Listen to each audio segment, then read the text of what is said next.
Bonjour, le 9 juillet, je publie aux éditions Erol Géopolitique du Covid-19.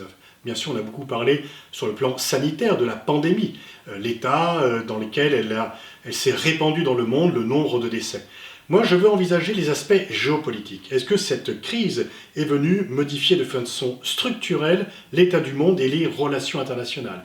Est-ce que le monde qui sera issu de cette crise sera radicalement différent de celui qui existait auparavant? Il est certain que si en décembre 2019, quelqu'un avait prévu que le monde entier serait à l'arrêt 4 mois plus tard, on ne l'aurait pas cru.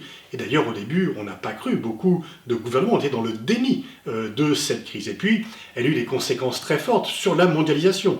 Est-ce que la mondialisation a pris fin ou est-ce qu'elle sera tout à fait différente? Sur le multilatéralisme. Le multilatéralisme était déjà en crise avant cette pandémie du Covid-19. Mais est-ce que ce multilatéralisme a été encore plus mis à mal qu'auparavant? Et bien sûr, sur les relations entre la Chine et les États-Unis. On voit bien ce duel qui se précise de plus en plus. Les États-Unis, la gestion de Trump a été mise en cause pour le déni qu'il a eu au départ sur le Covid-19. Est-ce qu'il a été affaibli ou est-ce qu'il s'en sortira? Est-ce que son élection est compromise par cela? Est-ce que la Chine, où est née la crise, en sort victorieuse parce que sa diplomatie du masque a été une opération de communication, voire de propagande, disent ses adversaires? Et dans ce duel Chine-États-Unis, qui sort vainqueur par rapport au rapport de force entre les deux pays? Et puis l'Europe.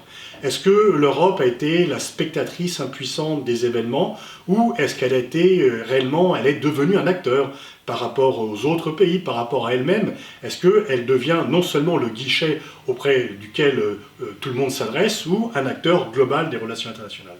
C'est l'ensemble de ces sujets que je vais traiter, avec également est-ce que les pouvoirs en place en ont profité pour augmenter la répression, ou est-ce que la contestation va quand même se poursuivre un peu partout dans le monde? Donc c'est tous ces sujets sur les conséquences géopolitiques de cette crise qui nous a occupés pendant les 6 derniers mois.